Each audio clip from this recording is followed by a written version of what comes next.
शायद अब उस कब्र से भी सदाएं आए कि ये कब्र मेरी कब्र है, ये सरकार की जागीर नहीं है। लेकिन डॉक्टर बाबा साहब अंबेडकर के संविधान को हर दिन कुचलने वाली ये सरकार देश के मुसलमानों से नफरत में इतनी अंधी हो गई है कि खुलेआम देश की संसद में देश सरकार के माइनॉरिटी मिनिस्टर साहब और होम मिनिस्टर साहब झूठ बोलते हैं और देश को गुमराह करते हैं। झूठ शब्द असत्य बोलते हैं। सरकार ने इस बिल का नाम उम्मीद रखा है। मंत्री जी कल से इसे देश के मुसलमानों के लिए नई उम्मीद बता रहे हैं। नहीं मंत्री जी, न तो यह बिल मुसलमानों के लिए नई उम्मीद है और न ही उम्मीद की नई किरण। भाजपा ने पूरे देश में वक्फ के नाम पर कई सारे झूठ फैलाए हैं। जिस बिल को मुसलमानों के हुकूक की हिफाजत करने वाला बिल बताया जा रहा है, उसी को पेश करने के लिए और उस पर बात करने के लिए लोकसभा में भाजपा सरकार के पास एक भी मुस्लिम सांसद नहीं है। पाकिस्तान के खिलाफ लड़ते हुए अपनी जान देने वाले महावीर चक्र विजेता ब्रिगेडियर उस्मान हो या पाकिस्तान के पैटर्न टैंक उड़ाने वाला परमवीर चक्र विजेता वीर अब्दुल हमीद हो, वो भी तो इसी जमीन के लिए अपनी जान दे रहा था ना। मैं इस सदन में अलल ऐलान ये कहता हूं कि जब भी इस देश की जमीन को लहू की जरूरत होगी, आपसे 2 कदम आगे इमरान खड़ा मिलेगा। ये मैं आपसे यकीन दिलाते हुए कह रहा हूं। गुजरात की बेटी बिल्किस के बलात्कारियों की रिहाई के बाद उन्हें माला पहनाने वाली लोगों के नेता ये कह रहे हैं कि यह बिल मुस्लिम महिलाओं को उनका हक दिलाएगा। धन्यवाद मोदी जी, क्या बढ़िया सौगातें मोदी दे रहे हैं आप। पहले हमें गुजराते मोदी दिया, आप सौगाते मोदी दे रहे हैं। जिल्ले इलाही, जमहूरियत जो है वो नफरत और ठसक से नहीं चलती है, अकड़ से नहीं चलती है। उसमें सबकी हिस्सेदारी जरूरी है।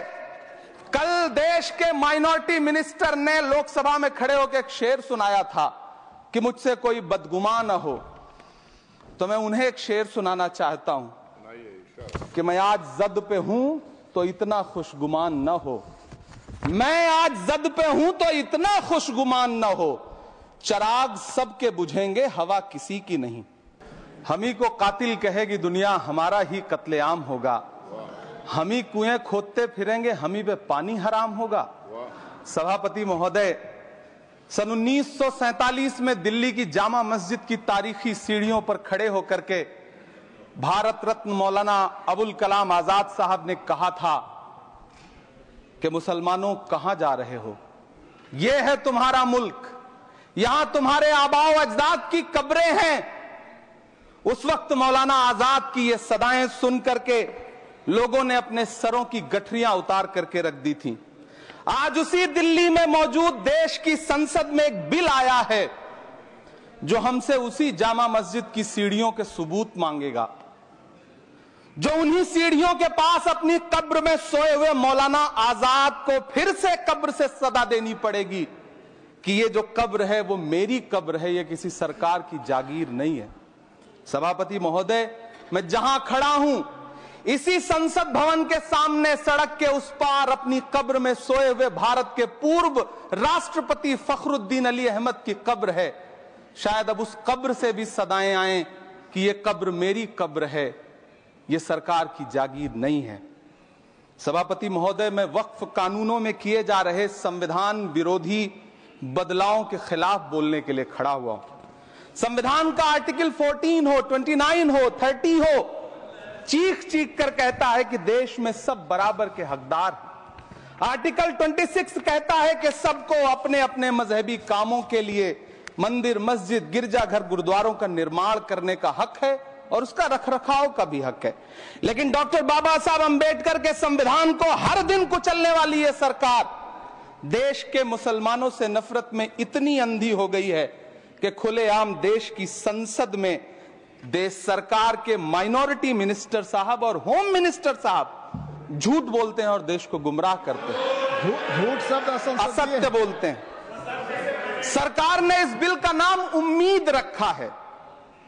मंत्री जी कल से इसे देश के मुसलमानों के लिए नई उम्मीद बता रहे हैं। नहीं मंत्री जी, न तो यह बिल मुसलमानों के लिए नई उम्मीद है और न ही उम्मीद की नई किरण। सभापति महोदय, भाजपा ने पूरे देश में वक्फ के नाम पर कई सारे झूठ फैलाए हैं। आइए आज उनकी सच्चाई पर बात करते हैं। वक्फ ट्रिब्यूनल को संसदीय शब्द ऐसे बताया जाता है जैसे वक्फ ट्रिब्यूनल कोई मजहबी खाप पंचायत हो।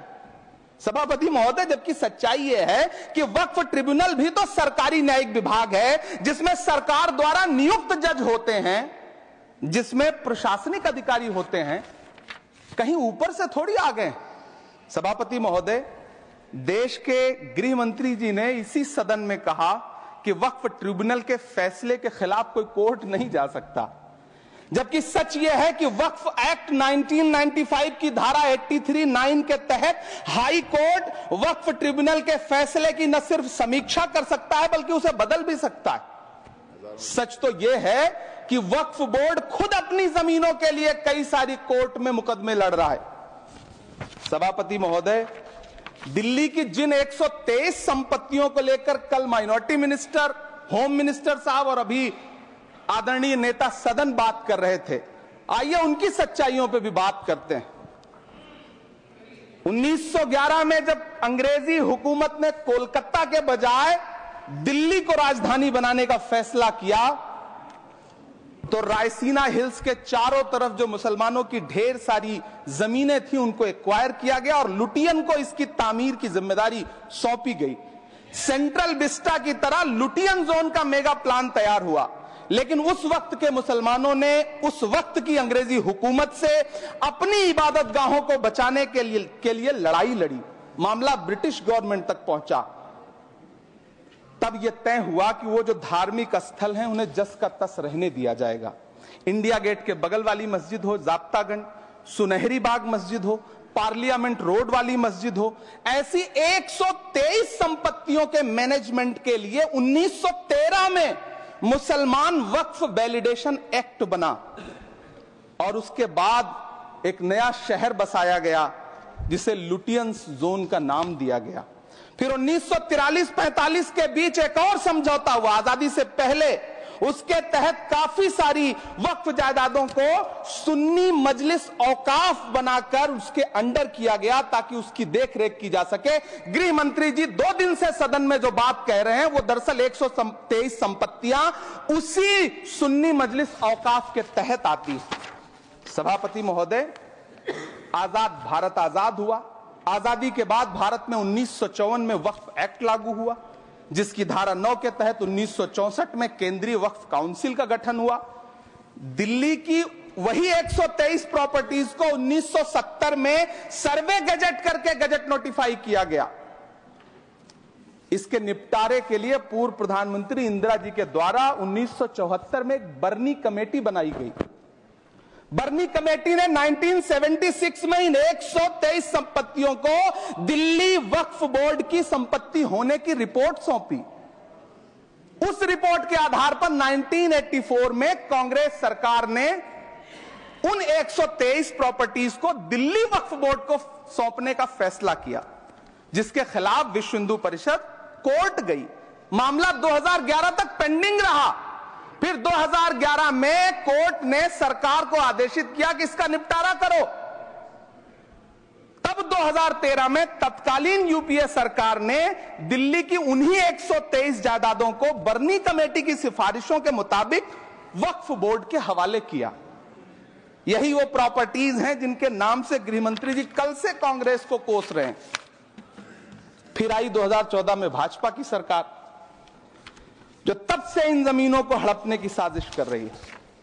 जिस बिल को मुसलमानों के हुकूक की हिफाजत करने वाला बिल बताया जा रहा है, उसी को पेश करने के लिए और उस पर बात करने के लिए लोकसभा में भाजपा सरकार के पास एक भी मुस्लिम सांसद नहीं है। जिस वक्त, मैं लोकसभा कह रहा हूं, सुना करिए, जिस वक्फ बिल को मुस्लिम महिलाओं को हक दिलाने वाला बताया जा रहा है, उसे संसद में पेश करने वाली पार्टी के पास न तो राज्यसभा में, न लोकसभा में, न देश की किसी विधानसभा में एक भी मुस्लिम महिला सदस्य नहीं। कल किरण रिजिजू जी कह रहे थे कि रेलवे की जमीनें देश की जमीनें हैं, डिफेंस की जमीनें देश की जमीनें हैं। हां मंत्री जी, हैं, बिल्कुल हैं। ये जो वक्फ की जमीनें हैं, ये हमारे पुरखों ने धार्मिक कामों के लिए डोनेट किया है, तो हम भी तो इसी देश के नागरिक हैं, हम भी तो इसी देश के बेटे हैं, तो वक्फ की जमीनें भी तो इसी देश की जमीनें हैं, उनको पराया क्यों बोलते हैं आप? सभापति महोदय, अशफाकुल्लाह खान जब फैजाबाद की जेल में फांसी के फंदे पर झूल रहे थे तो इसी देश की जमीन के लिए झूल रहे थे ना।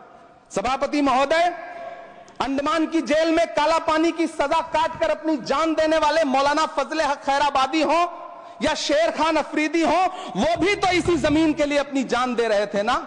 सभापति महोदय, पाकिस्तान के खिलाफ लड़ते हुए अपनी जान देने वाले महावीर चक्र विजेता ब्रिगेडियर उस्मान हो या पाकिस्तान के पैटर्न टैंक उड़ाने वाला परमवीर चक्र विजेता वीर अब्दुल हमीद हो, वो भी तो इसी जमीन के लिए अपनी जान दे रहा था ना। और मंत्री जी, मैं इस सदन में अलल ऐलान ये कहता हूं कि जब भी इस देश की जमीन को लहू की जरूरत होगी, आपसे 2 कदम आगे इमरान खड़ा मिलेगा, ये मैं आपसे यकीन दिलाते हुए कह रहा हूं। सभापति महोदय, मैं सरकार से कहना चाहता हूं, हमसे हमारी इबादत गाहें तो मत छीनिए ना, हमारे घरों पे बुलडोजर तो मत चलाइए ना, हमारी कब्रों में तो हमें सुकून से सोने दीजिए ना। सभापति महोदय, माइनॉरिटी मिनिस्ट्री का बजट कट करके, मुस्लिम बच्चों की स्कॉलरशिप बंद करके अब सरकार कह रही है कि हम वक्फ की आमदनी से गरीब मुसलमानों का भला करेंगे। गुजरात की बेटी बिल्किस के बलात्कारियों की रिहाई के बाद उन्हें माला पहनाने वाली लोगों के नेता ये कह रहे हैं कि यह बिल मुस्लिम महिलाओं को उनका हक दिलाएगा। धन्यवाद मोदी जी, क्या बढ़िया सौगातें मोदी दे रहे हैं आप। पहले हमें गुजराते मोदी दिया, आप सौगाते मोदी दे रहे हैं। लेकिन यह सरकार इतना याद रखे कि इसी ठसक के साथ देश की संसद में सीए का कानून भी लाया गया था और कहा गया था बड़े बड़े भाषण देकर के कि पड़ोसी देशों से हिंदू भाइयों को ला करके यहां नागरिकता दी जाएगी। लेकिन मैं आपके संज्ञान में लाता हूं सर कि पिछले इतने दिनों में इनसे नागरिकता लेने के लिए 2000 व्यक्ति भी नहीं आए, जबकि इसके उलट इन्हीं की सरकार में पिछले 10 साल में 15 लाख से ज्यादा भारतीयों ने भारत की नागरिकता छोड़ करके दूसरे देश में जाकर के बस गए। यह हुआ उस कानून का अंजाम। सभापति महोदय, इसी तरह की जिद के साथ किसानों के खिलाफ भी कानून लाए गए थे। जिस तरह आज वक्फ के फायदे गिनाए जा रहे हैं, उसी तरह से किसानों को भी कृषि कानूनों के फायदे गिनाए गए थे। लेकिन अंजाम क्या हुआ? 700 किसानों की शहादत लेने के बाद सरकार को अन्नदाता किसानों के सामने घुटने टेकने पड़े और कृषि कानून वापस लेने पड़े। जिल्ले इलाही, जमहूरियत जो है वो नफरत और ठसक से नहीं चलती है, अकड़ से नहीं चलती है, उसमें सबकी हिस्सेदारी जरूरी है। कल देश के माइनॉरिटी मिनिस्टर ने लोकसभा में खड़े होकर एक शेर सुनाया था कि मुझसे कोई बदगुमान न हो, तो मैं उन्हें एक शेर सुनाना चाहता हूं कि मैं आज जद पे हूं तो इतना खुशगुमान न हो, मैं आज जद पे हूं तो इतना खुशगुमान न हो, चराग सबके बुझेंगे हवा किसी की नहीं। नीतीश कुमार जी हो, चंद्रबाबू नायडू जी हो, चिराग पासवान जी हो, जयंत चौधरी जी हो, देवे गौड़ा जी हो, जीतन राम मांझी जी हो, सबको समझना पड़ेगा कि जब जंगल में आग लगती है तो न वो बरगद बचते हैं जो हवा को आंधी में तब्दील करते हैं, न वो बांस बचते हैं जो आपसी रगड़ से चिंगारी पैदा करते हैं।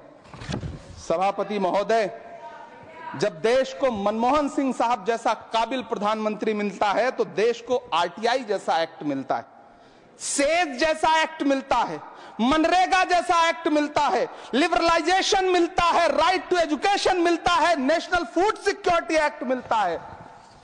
लेकिन जब देश को सौगातें मोदी मिलती है तो क्या मिलता है? सीए मिलता है, फॉर्म्स लॉ मिलता है, आर्टिकल 370 मिलता है, इलेक्टोरल बॉन्ड जैसा एक्ट मिलता है और वक्फ अमेंडमेंट एक्ट जैसे बिल देश को मिलते हैं। मुझे तो अपने हमवतन भाइयों से पूछना है कि आपको अपने बच्चों की तरक्की, खुशहाली और नौकरी की दरकार है या फिर मुसलमानों की दान की गई जमीनों को लूट कर धन्ना सेठों को देने की साजिश करने वाले कानून की? सभापति महोदय, ये सरकार रात के 3 बजे तक पूरे देश को जगा करके संसद में अपने ही नागरिकों को नीचा दिखाने के लिए वक्फ बिल ला रही थी, तो उधर रात के 1:30 बजे अमेरिका हम पर 26% टैरिफ लगा रहा था। सरकार की प्राथमिकताएं देश को पता। सभापति महोदय, मैं बहुत भावुक हूं आज, और मुझे अच्छा लगा कि आदरणीय नेता सदन जगत प्रकाश नड्डा जी ने बहुत अच्छी बातें भी की, मन से बातें की। क्योंकि उनके नाम में प्रकाश जुड़ा है तो मैं उनमें हमेशा एक रोशनी की किरण देखता हूं। मैं उनके सामने बहुत अदब से यह बात कहना चाहता हूं कि चरागों के सफर में दबदबा हो आंधियों का, तो फिर अंजाम जुल्मत के सिवा कुछ भी नहीं होगा। यह दुनिया नफरतों के आखिरी स्टेज पर है, इलाज इसका मोहब्बत के सिवा कुछ भी नहीं होगा। मैं भावुक हूं, मेरी पलकें गीली हैं। अगर देश की एक बहुत बड़ी आबादी को लगता है कि आप उसका भला करने के लिए नहीं, बल्कि उनकी इबादतगाहों, उनकी कब्रिस्तानों, उनकी खानकाहों को बर्बाद करने का बिल ला रहे हैं, तो फिर आप अगर समझाने में नाकामयाब रहे हैं तो यह आपकी नाकामयाबी है। पहले समझाइए, उसके बाद कोई बिल लेकर के आइए, तब शायद हम आपका इतनी पुरजोर तरीके से विरोध ना करें। लेकिन सभापति महोदय, मैं अंत में सिर्फ इतना कहना चाहता हूं कि इस बिल में जो भी पॉइंट्स दिए गए हैं, बॉम्सी पोर्टल देख लीजिए, सरकार का झूठ आपको पकड़ में आ जाएगा। हम डरे नहीं हैं, हम सिर्फ सरकार से अपील कर रहे हैं कि हमें अपना समझिए। हम आपके अपने हैं, इस देश के नागरिक हैं, और आप ताकत में हैं। संख्या बल के आधार पर बिल हो सकता है आप पास करा ले, लेकिन आपको यह बात समझनी पड़ेगी कि हम तो वो तारीख हैं, जहनों में रहना है जिसे, कागजी पुर्जे नहीं जो फाड़ डाले जाएंगे। जिस जमीन पर मैं खड़ा हूं ये मेरी पहचान है। आप आंधी हैं तो क्या मुझको उड़ा ले जाएंगे? आपको यह बात समझनी पड़ेगी। आपको अगर इतना विपक्ष की तरफ से पहले जेपीसी में इतने सारे पॉइंट्स आए और उसके बाद कल से लोकसभा में और राज्यसभा में सुझाव आप सुनने को तैयार नहीं है, लोगों की शंका को दूर करने के बारे में आप बिल्कुल सोच नहीं रहे, बस आप कह रहे हैं यह बिल उम्मीद की नई किरण है। नहीं साहब, इसे भले किरण जी लेके आए हैं, लेकिन ये उम्मीद की नहीं बल्कि नाउम्मीदी की किरण है। और इस देश की एक बहुत बड़ी आबादी इस बात से खदशे में है, शक में है कि आप सीधे उनकी जमीनों को लूट करके धन्ना सेठों को बेचना चाहते हैं। मेरी अब भी आपसे अपील है कि इस बिल को वापस लीजिए। यह बिल कहीं से आपके अपने नागरिकों के लिए अच्छा नहीं है। यह बिल सिर्फ इस देश के मुसलमानों को नीचा दिखाने का और अपने एक ऐसे मतदाता वर्ग को खुश करने का बिल है जिनको इस बिल के पास हो जाने से कुछ मिलेगा भी नहीं, लेकिन आप एक नैरेटिव देना चाहते हैं, एक मैसेज देना चाहते हैं। मेरी आपसे अपील है कि कृपया ये जो सबका साथ सबका विकास का नारा है, इस नारे को रत्ती भर तो चरित्रार्थ कर दीजिए। बहुत बहुत धन्यवाद।